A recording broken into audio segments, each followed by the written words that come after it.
Cumprimento os irmãos com a paz do Senhor, amém? Cumprimento os irmãos com a paz do Senhor, amém? Amém. Glória a Deus. Quem está feliz com o Senhor hoje aqui? Glória a Deus. Amém. A Bíblia diz que a alegria do Senhor ela é a nossa força. Glória a Deus. Quando fazemos coisas que alegram o coração do Senhor, estamos firmes na presença do Senhor, amém? Queria agradecer primeiramente a Deus pela oportunidade de estar aqui juntamente com os irmãos para ministrar a palavra do Senhor, segundo ao Filipe e aos líderes dessa igreja que estiveram ali me chamando. Deus abençoe em nome de Jesus. Irmãos, abra sua Bíblia comigo, por gentileza, no livro de Marcos, no capítulo 14. Quero agradecer também aos meus amigos que vieram, Deus abençoe. A equipe de louvor que ministrou o louvor segundo ao tema da mensagem de hoje. Deus abençoe vocês em nome de Jesus. Livro de Marcos, no capítulo 14, o verso é o de número 32. À medida que você se encontrar, eu peço a você a se colocar sobre os pés, para a gente estar lendo a palavra do Senhor. Livro de Marcos, capítulo 14, versículo 32. Quem encontrou, diga amém. Quem não encontrou, diga espera um pouquinho. Louvado seja Deus. Diz assim a palavra do Senhor. E foram a um lugar chamado Getsêmani, e disse aos seus discípulos: assentai-vos aqui enquanto eu oro. E tomou consigo a Pedro e a Tiago e a João, e começou a ter pavor e a angustiar-se.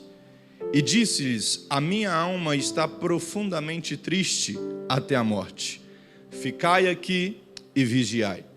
E tendo ido um pouco mais adiante, prostrou-se em terra e orou para que, se fosse possível, passasse dele aquela hora.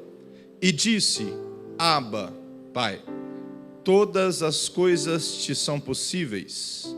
Afaste-se de mim este cálice. Porém, não seja o que eu quero, mas o que tu queres. Amém? Inclina a sua cabeça, feche os seus olhos. Pai, eu quero agradecer ao Senhor pelos louvores, pelo teatro que foi apresentado, mas acreditamos que para ser completo precisamos da sua palavra, Senhor. Portanto, Senhor, abre o ouvido da tua igreja, abre o nosso ouvido, para ouvir não o que o Thales tem para dizer, mas para que o teu Espírito quer dizer sobre esta igreja e para esta igreja. Portanto, Senhor, fala conosco. É o que pedimos no nome do Pai, do Filho e do Espírito Santo. Amém e amém. Pode se assentar, fica à vontade. Ao abrirmos a nossa Bíblia no livro de Marcos, no capítulo 14, a partir do verso 32, nós vemos a história a qual Jesus ele chama 3 de seus discípulos para ir com ele até um vale chamado Getsêmani. E quando Jesus chama Pedro, Tiago e João a ir até este vale, é para mostrar a eles algo que eles nunca tinham visto de Jesus. Um lado que eles nunca imaginariam que Jesus tinha.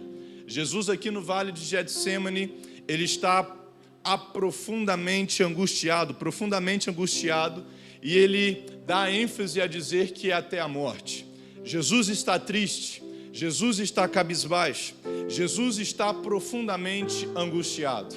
Mas antes dele chamar Pedro e a Tiago e a João para ir com ele até Getsêmani, algumas pessoas acham que Jesus fez acepção de pessoa que ia chamar esses 3. Não, não é isso. A Bíblia nos menciona que antes de Jesus ir até o vale de Getsêmani, a Bíblia nos mostra que ele estava em uma ceia. Nós chamamos aquela ceia de Marcos 14, nos primeiros versos, de a última ceia. A Bíblia nos mostra que todas as vezes que Jesus juntava com seus discípulos para partir a ceia, a Bíblia nos mostra que Jesus vinha de grandes cruzadas evangelísticas, aonde Jesus mostrava os seus sinais e maravilhas, aonde Jesus batizava, aonde Jesus fazia milagres, aonde Jesus mostrava que ele realmente era o Filho de Deus. Então, todas as vezes que Jesus juntava com seus discípulos em um momento de ceia, nós podemos imaginar que todas as vezes era um momento de alegria. Era momento em que os discípulos, pastor, se juntavam e conversavam a respeito respeito do que havia acontecido. Eu imagino Pedro virando para Tiago e dizendo: está vendo, Tiago, você viu o que este homem fez? Ele virou para um coxo e disse: coxo, levanta. E o paralítico que estava coxo firma os seus pés e levanta. Ele vira para um cego e diz: cego, enxerga. E aquele cego enxerga. Ou eu imagino também Pedro virando para, Bartolomeu, vira para eles e diz assim: está vendo, Bartolomeu, o que aconteceu? Nós estávamos em um barco, as ondas vieram para nos afrontar, mas ele chega no barco, olha e diz para o vento: vento, acalma-te, mar, aquieta-te, e logo o mar e o vento obedeceu. E alguém talvez está se perguntando mais uma vez: que homem é este, que até o vento e o mar lhe obedecem? Então todas as vezes que tinha uma ceia, o discurso, o argumento que eles usavam era para mostrar a grandeza de Jesus. Então toda a ceia era um momento de alegria. Toda a ceia, todos estavam felizes. Mas aqui, nesta ceia de Marcos, no capítulo 14, nós vemos que os discípulos estão felizes, mas o semblante de Jesus não está feliz.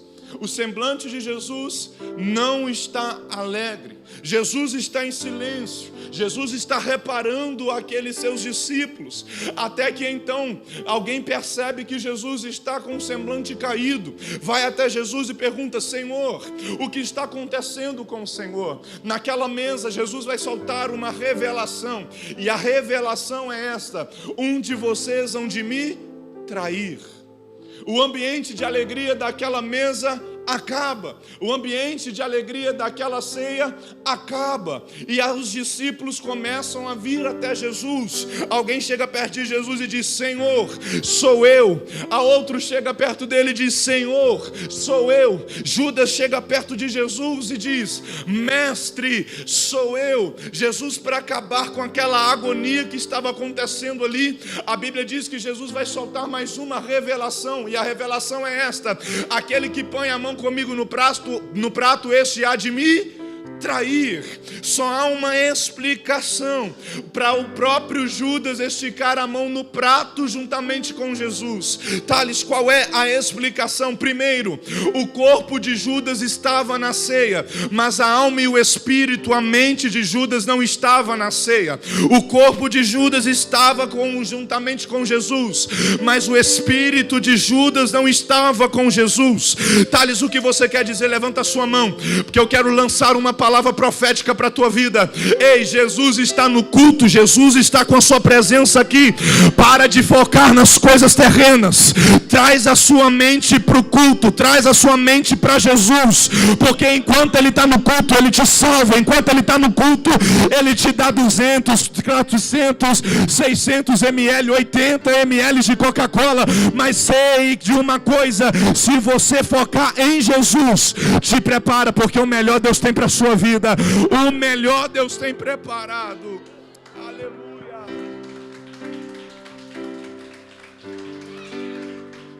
Tome bastante cuidado quando está no culto, porque quando estamos no culto, a nossa mente, pastor, a nossa mente, Felipe, precisa estar voltada para Jesus. Porque talvez em frações de segundos você pode trair a Jesus. Em frações de segundos podemos perder Jesus de vista, até mesmo dentro do culto. Quem lembra de Maria? Logo quando Jesus já era criança, a Bíblia vai dizer que Maria e José levam Jesus a uma festa. E quando eles estão numa festa, a Bíblia vai dizer que Jesus sai daquela festa e vai para o templo.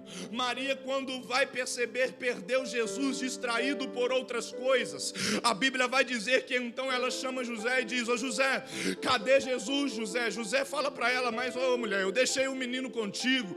A única maneira de Maria saber onde Jesus estava é lembrando de onde Jesus tinha o hábito de ir. Então ela pensa: o meu menino tinha o hábito de ir para o templo, então eu vou para o templo procurar Jesus no templo. E quando ela chega lá, ela até quer brigar com Jesus, mas não consegue, porque Jesus estava no lugar certo, enquanto Maria não estava no lugar certo. Maria perdeu Jesus de vista por distração. E o Senhor está dizendo para alguém aqui: talvez você perdeu Jesus de vista por distração, mas Ele está no lugar certo, dizendo: venha ao meu encontro, eu estou aqui para te acolher de novo. Diga para a pessoa que está do teu lado: Jesus sempre vai estar no lugar certo. Diga para ela: vai até o encontro dele.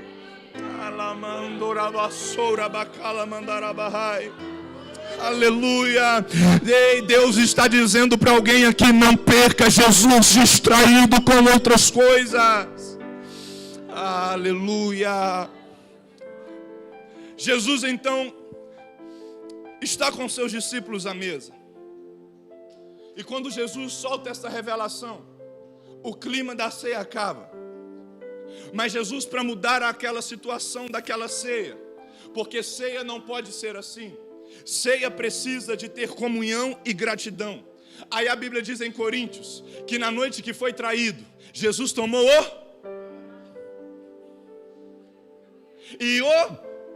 pão. Foi traído, mas pegou o cálice. Foi traído, mas pegou o pão. Foi traído, mas repartiu o cálice. Foi traído, mas repartiu o pão. Foi traído, mas continuou na comunhão e no partir do pão. Foi traído, mas continuou sendo o Senhor. Foi traído, mas mesmo assim decidiu perdoar os seus discípulos na ceia. Foi traído, mas mesmo assim não perdeu a comunhão. Jesus está dizendo para alguém: talvez você ficou até distraído e por alguns minutos traiu a Jesus, mas não te preocupe, eu estou aqui para partir o pão, eu estou aqui para partir o cálice, porque eu vou cear contigo, eu vou entrar na tua casa e vou fazer morada.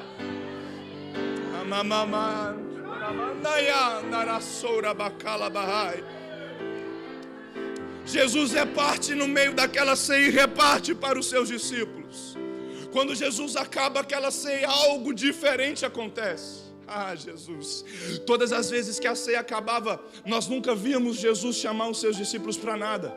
Eles paravam ali e iam descansar por causa da cruzada evangelística. Mas quando acaba aqui Jesus de repartir a ceia, Jesus vira para os seus discípulos e diz: esperem, não vamos dormir, vamos cantar. Não vão dormir, vamos adorar. A minha alma está profundamente angustiada, então vamos cantar. Jesus estava lembrando do dia que Deus veio a Salomão e disse: ei Salomão, quando a aleluia, angústia bater na sua porta, quando o desespero te afligir, Salomão, não vá descansar. Canta, Salomão. Adora, Salomão. Jesus estava entendendo que Deus havia falado para Salomão: ei, as coisas estão difíceis, tá? Então adora. Tá sofrendo, mas adora. Tá faltando, mas adora. Thales, mas está difícil, eu sei, mas não para de adorar, porque enquanto você adora,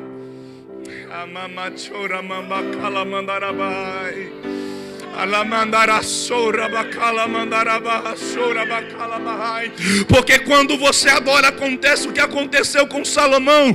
Ele vira para os céus, olha para Deus, dá o sinal de gratidão e diz: Senhor, a minha alma se alegra no Senhor. Ei irmão, o segredo está aí. Está sofrendo, adora. Está machucado, adora. Está feliz, adora. Abacuque nos ensina. Abacuque capítulo 3, ele está dizendo: ainda que a figueira não floresça, ainda que nos currais não hajam mais vacas, ainda que o produto da oliveira minta, todavia, Senhor, eu me alegrarei no Senhor e exultarei no Deus da minha salvação. Jesus canta. E ó igreja, como eu queria, pastor Sebastião, como eu queria saber este hino que Jesus cantou com seus discípulos. Na Bíblia nós vemos os salmos de Davi e as suas canções, vemos as canções de Salomão, a de Eclesiastes, vemos as canções de Asaf, mas esta canção que Jesus contou com seus discípulos nós não encontramos. Jesus não mostra qual a canção que ele canta, a Bíblia só mostra que ele cantou. Como seria maravilhoso, pastor, a gente cá no culto de ceia e de repente cantar as mesmas canções, Arthur, que o nosso próprio Jesus cantou para os seus discípulos, em meio à dor, em meio ao desespero, em meio à angústia, em meio à solidão que ele estava enfrentando. E Jesus está mostrando que a todo momento ele só não parou de adorar. Quando Jesus acaba a sua canção, a Bíblia nos mostra que ele vira para os seus discípulos mais uma vez e diz: ei, eu sei que vocês estão cansados, mas agora vamos orar. Já cantei, mas agora vamos orar. Talvez um dos seus discípulos vira para ele e diz: mas mestre, os discípulos de João sabem orar porque eles estão orando desde quando João apareceu. Mas o Senhor não nos ensinou uma oração. Qual a oração nós devemos orar? Livro de Mateus, capítulo de número 6, versículo de número 9.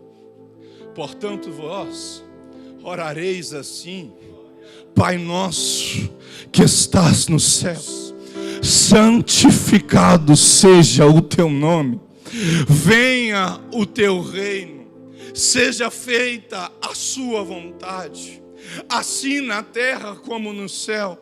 O pão nosso de cada dia nos dai hoje.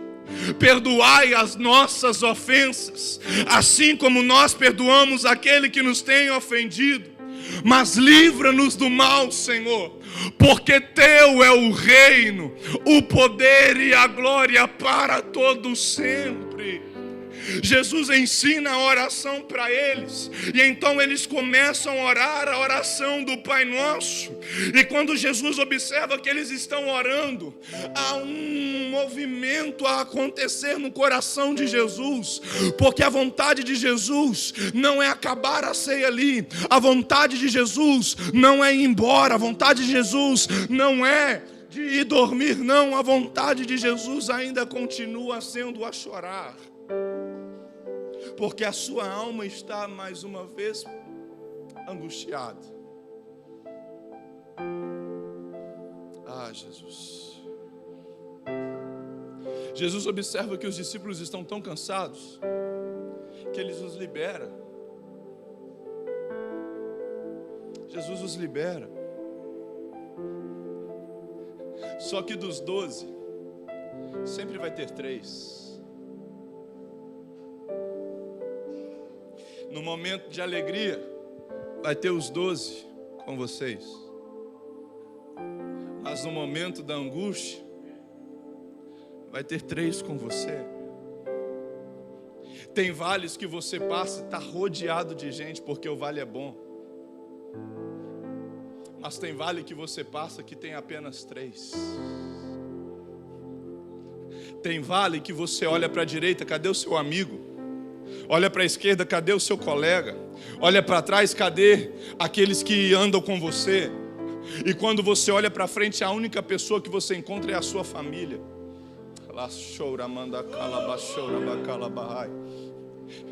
E Jesus encontra 3. Jesus vira para os 3 e diz: Pedro, Tiago, João, vão ali comigo. E Jesus vai. E quando Jesus chega até o vale chamado Getsêmani, eles viram para Pedro, Tiago e João e diz: olha, minha alma está profundamente angustiada e até a morte. Ficai aqui e vigiai e orai comigo. Pedro, Tiago e João só sabem uma única oração. Por quê? Porque todas as vezes que Jesus se pronunciou, ele mesmo disse que ele era a oração encarnada. Então ele se manifesta dizendo que ele era a oração. Então quando ele pede os 3 para orar, a oração que ele sabe é a oração do Pai. Então eles oram. E Jesus vai um pouco mais adiante para orar. Só que a oração do Pai Nosso, ela dura em cerca de 1 minuto orando. Não passa disso. Então eles acabam a oração de 1 minuto e a Bíblia diz que eles vão dormir. E Jesus está no vale de Getsêmani orando.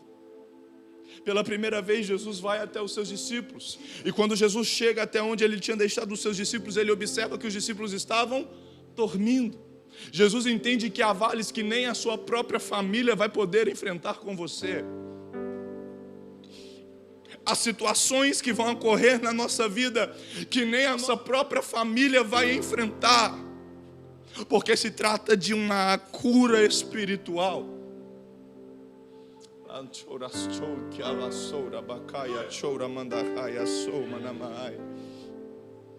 Jesus vira para Pedro e diz: Simão, não aguentam sequer velar comigo por 1 hora?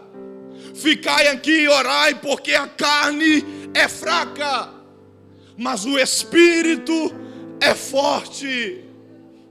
Jesus volta para Getsêmani, volta para onde ele estava orando, e de repente ele está ajoelhado no chão orando ao Senhor, e algo acontece. Ele observa que ele estava suando demais. Ele vai até com a sua mão até a sua testa, passa a mão, e quando ele olha as suas mãos, estão sujas de sangue.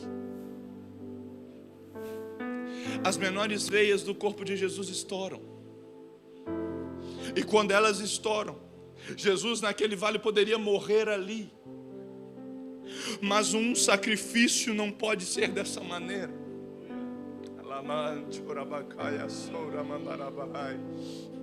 Jesus está profundamente angustiado, e as suas últimas 12 horas, porque ele era 100% Deus também, ele consegue enxergar o que ele ia passar naquela cruz. O seu 100% homem está apertando Jesus por dentro e não está deixando Jesus tranquilo. Ele se ajoelha, ele olha para os céus e diz: Abba, Pai. Abba, Pai. Tudo te é lícito.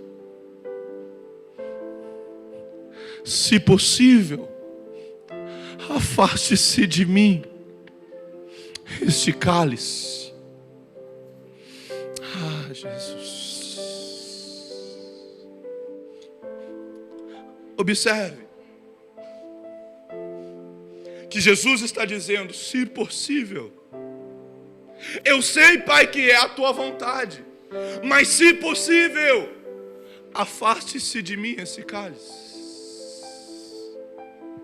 Observe que na sua oração há uma vírgula, porque antes dessa vírgula há a palavra: afaste-se de mim este cálice. Porque a primeira oração e depois com vírgula quer dizer que aquela vírgula precisa de um pause, porque precisa de ver o que a ele ainda quer no final.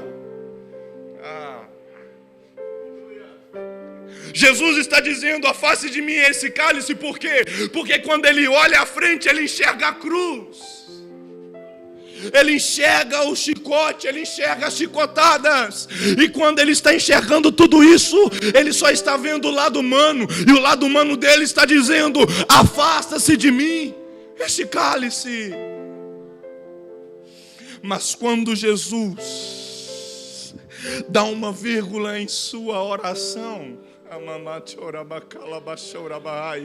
ele já agora não enxerga mais reto, ele já não enxerga mais o ângulo da cruz, ele está enxergando além da cruz. E quando Jesus enxerga além da cruz, ele não vê mais agonia, ele não vê mais sofrimento, ele não vê mais coisa ruim para ele. O que ele vê, Thales, ele vê um povo que ia ser lavado, remido pelo seu sangue. Então ele vira para cima e diz: mas Pai, contudo seja feita a sua vontade.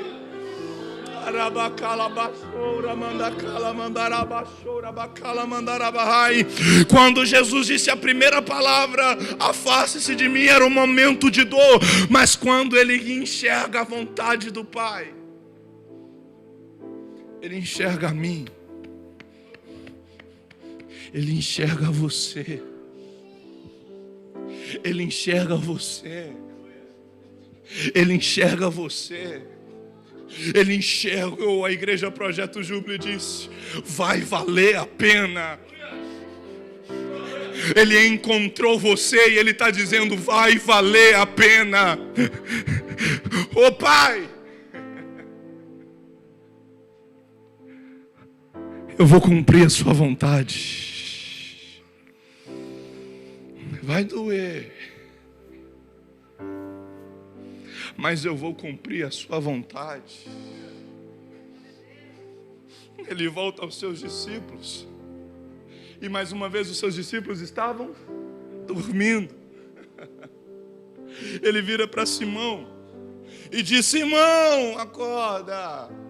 Eu disse que a carne é fraca, mas o Espírito está?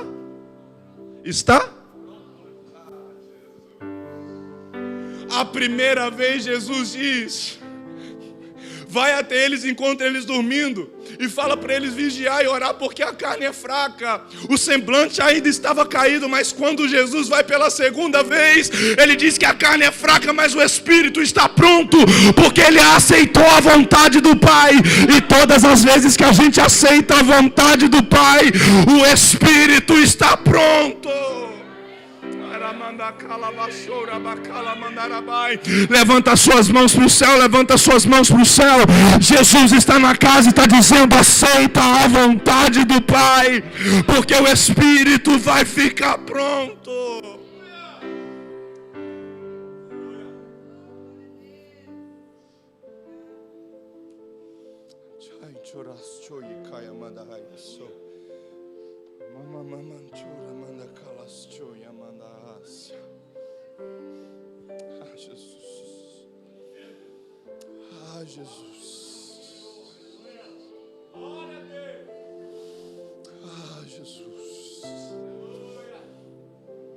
Jesus está voltando, pastor, junto com os discípulos.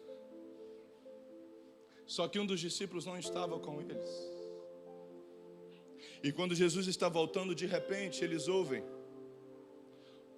e veem os soldados aparecendo.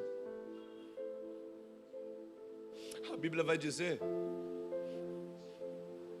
que quando os soldados chegam, eles perguntam: qual de vocês é Jesus?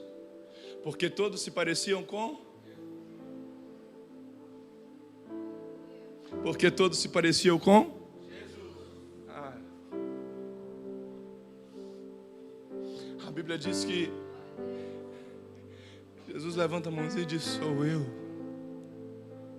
E quando Jesus diz sou eu, a Bíblia diz que os inimigos caíram. Era a oportunidade de Jesus ir embora. Mas Jesus, ele não vai embora porque ele decidiu obedecer à vontade do... O Espírito está pronto.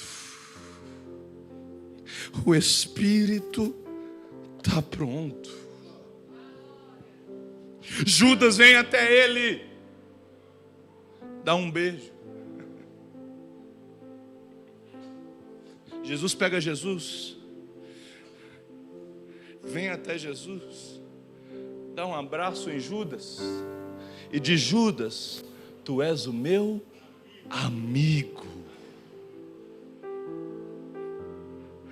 Jesus não estava com ironia, Jesus não precisa de usar isto. Jesus realmente estava dizendo para Judas: Judas, tu me traiu, mas você é o meu amigo.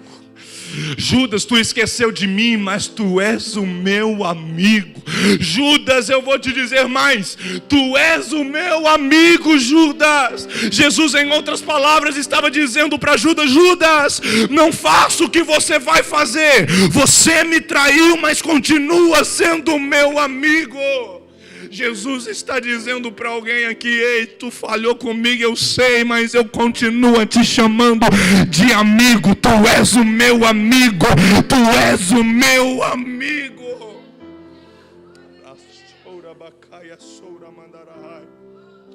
Vamos adiantar. Jesus pega os discípulos, eles pegam Jesus, e quando eles pegam a Jesus, eles levam até Caifás. Quando eles levam Jesus até Caifás, pastor, Caifás não acha nenhuma condenação contra aquele homem. Manda para Anás. Quando manda para Anás, chega lá, também não acha acusação contra este homem. Os líderes daquela época, eles pensam, então vamos mandar para o clero romano, porque os romanos não gostam dos judeus. Eles levam para Pôncio Pilatos. E quando Jesus chega perante Pôncio Pilatos, os soldados que prenderam a Jesus quer acusar ele de algo. Então eles dizem, olha, esse homem está se proclamando o rei dos judeus. Ele está dizendo que tem um reino, ele está se proclamando que é rei dos judeus. Pôncio Pilatos olha para Jesus e diz, isto é verdade? Jesus vira para Pôncio Pilatos e diz,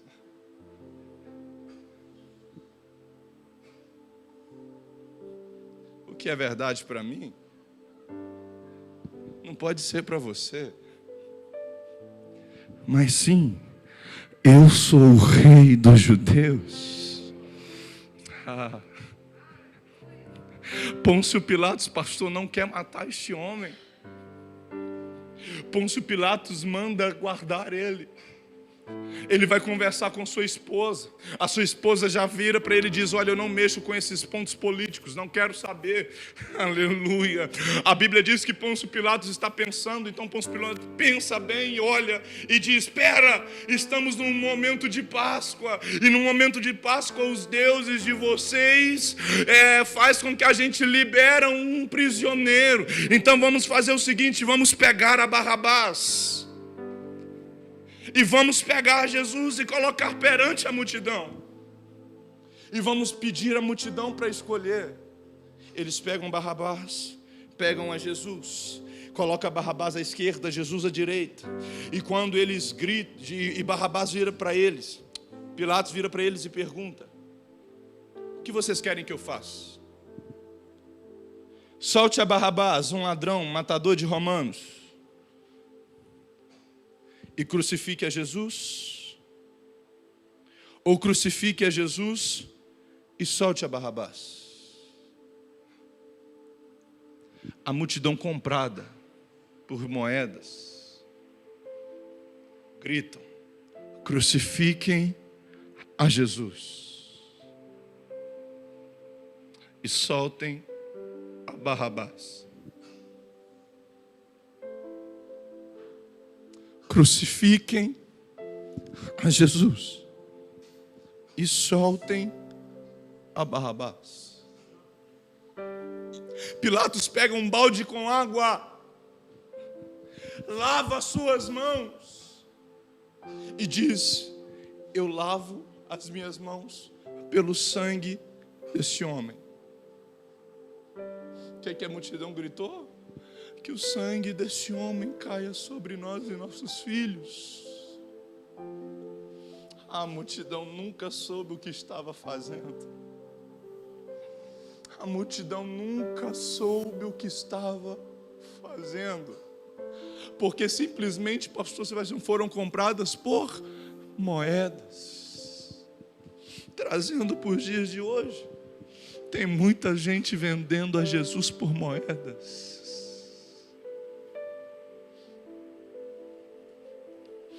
Eles vão crucificar a Jesus, mas antes de crucificar, primeiro prenderam ele no madeiro, mas não um madeiro de cruz, um madeiro do meio da praça.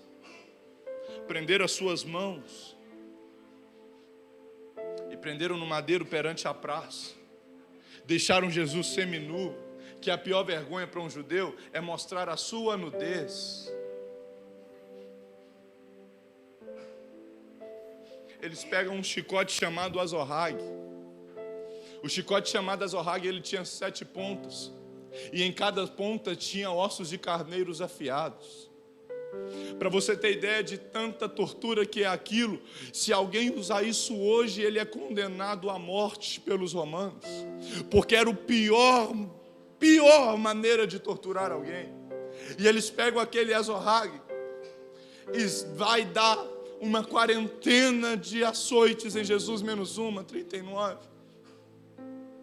E quando a primeira chicotada pega em Jesus, não é apenas uma, é como se fosse 7 chicotadas. E pior, a primeira chicotada, quando pegava no corpo, penetrava no corpo. Você acha que voltava? Ficava agarrado.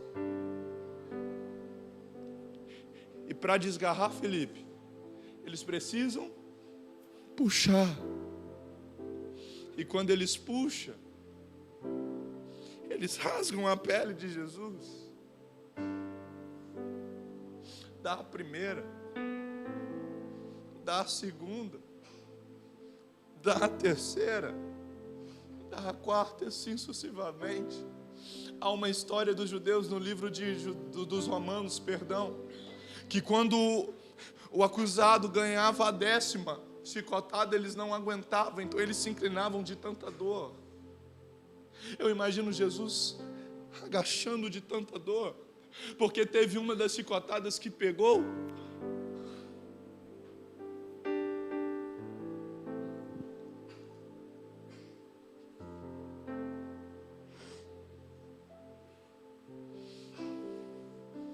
Isaías já dizia que ele foi como ovelha muda para o matadouro. Ele foi moído, castigado pelos nossos pecados. Castigo que nos trava a paz estava sobre ele, e pelas suas pisaduras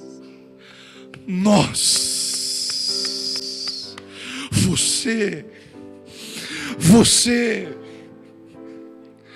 foi sarado. Jesus está apanhando. Jesus está apanhando. E quando Jesus acaba de receber 39 chicotadas, a Bíblia vai dizer que eles pegam o corpo de Jesus, pastor Sebastião, enrolam em um pano. E no outro dia, pela manhã, eles pegam a Jesus e tiram aquele pano do corpo de Jesus. Quem aqui já machucou uma ferida bem aberta? Quem aqui já machucou uma ferida bem aberta? Cadê? É possível. Também já colocou, sei lá, um pano esparadrapo por cima, e quando foi tirar a ferida estava aberta. Olha a dor que é. Agora você imagina pelo corpo todo, quando eles puxam o pano ali, cada vez mais abrindo as feridas de Jesus. Eles entregam a armação da cruz para Jesus e descarrega. Coloca sobre os ombros dele e descarrega. Jesus está machucado, mas está carregando a cruz. Jesus está ferido, mas está carregando a cruz. Jesus está sem força, mas está carregando a sua cruz. Está vendo porque Jesus um dia disse: tomai a sua cruz e siga-me. Não é porque você vai estar, estou muito bem, tenho muito dinheiro, tenho muita casa, tenho muito carro. Não, está ferido, pega a sua cruz. Está machucado, pega a sua cruz.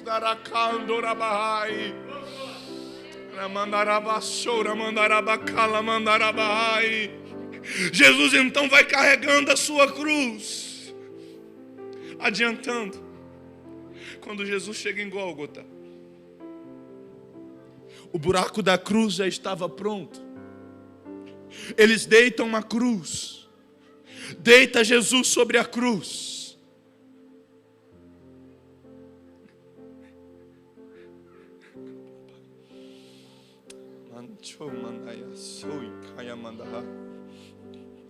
E quando eles deitam Jesus naquela cruz, entenda, aquela cruz não era de Jesus, aquela cruz era para Barrabás. Barrabás era mais forte que Jesus.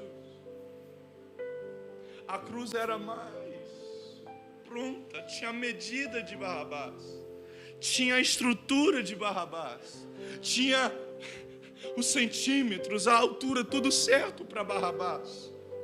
Barrabás significa filhos do Abba, filhos do Pai. Thales, o que você está dizendo? A cruz tinha a sua altura, a cruz tinha a sua altura, a cruz tinha a sua largura. Porque aquela cruz não era para Jesus, aquela cruz era para os filhos do Abba. E quando eles deitam a cruz, deitam Jesus, eles prendem a Jesus com um prego. Só que na sua mão direita, os furos da cruz já estavam prontos para Barrabás. Só que o que acontece? Foi para Jesus. Eles têm que esticar o braço de Jesus para prender, para furar o braço de Jesus na cruz. Então eles pegam o braço de Jesus e deslocam o braço direito de Jesus. Jesus está preso no madeiro. Eles vêm e levantam a cruz. E quando eles levantam a cruz, dá aquele baque quando a cruz encaixa no chão, no solo. E quando dá aquele baque, imagina o prego nas mãos de Jesus. Imagina os pés de Jesus.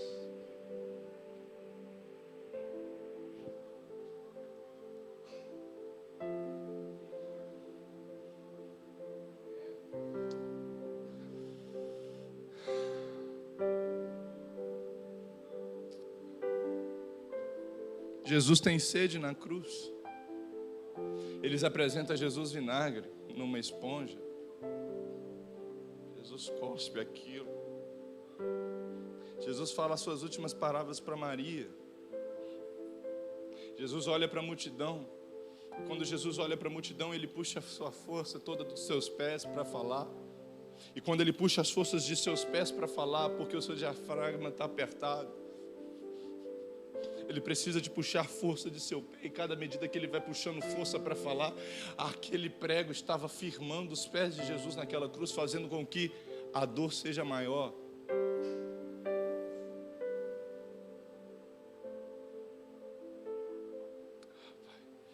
Ele olha para a multidão e diz: Pai, perdoa-os, porque eles não sabem o que fazem.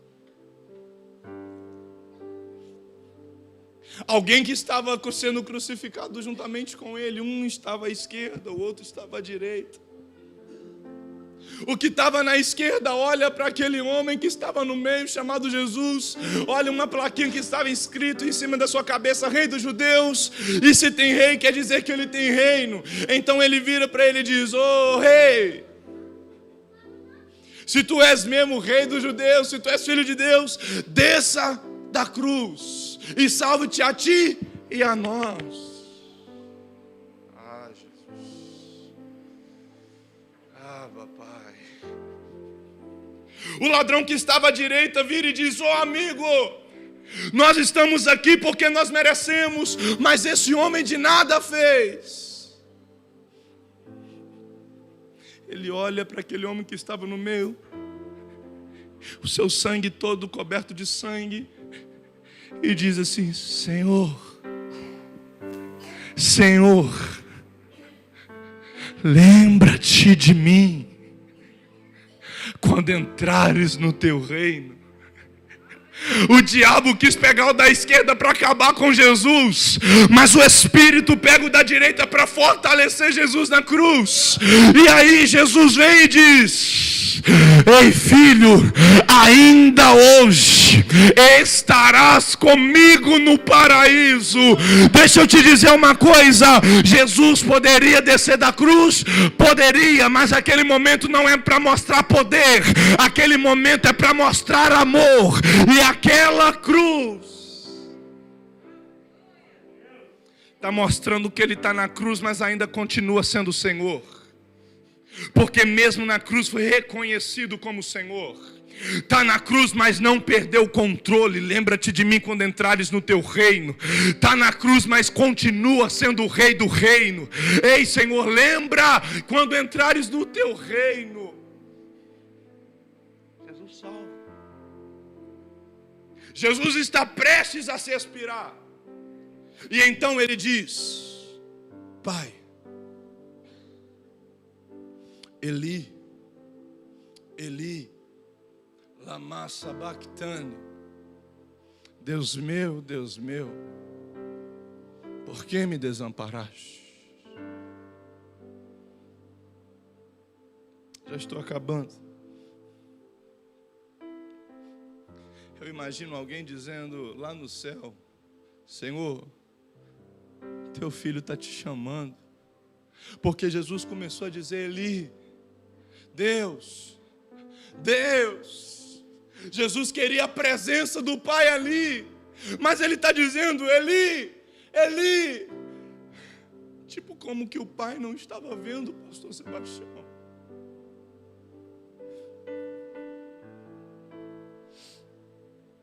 Por favor, coloque sobre os teus pés. Equipe de louvor, por gentileza. Jesus entende o grau do que ele está passando. Então ele diz: Pai, está consumado. Quando Jesus diz está consumado,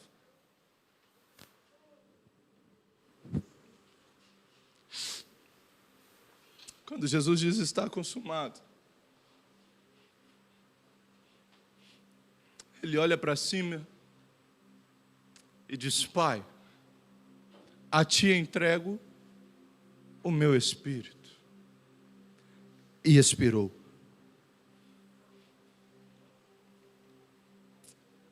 Só que antes dele expirar, algo muito incrível acontece, pastor.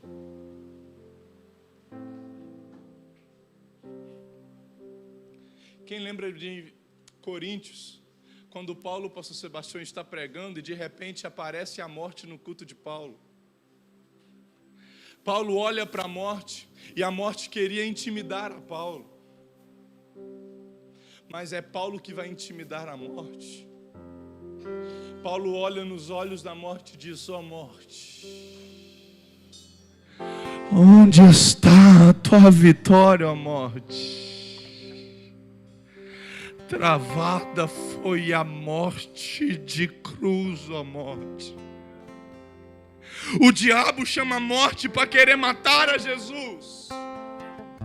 Mas a morte entendeu que ele era muito maior do que a morte. E nem sequer a própria morte encostou em Jesus. Agora deixa eu te dizer uma coisa. Tudo que o diabo não queria era que Jesus morresse a morte de cruz. Sabe por quê?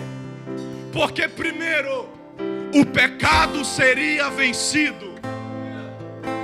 Jesus tomou sobre si todos os nossos pecados.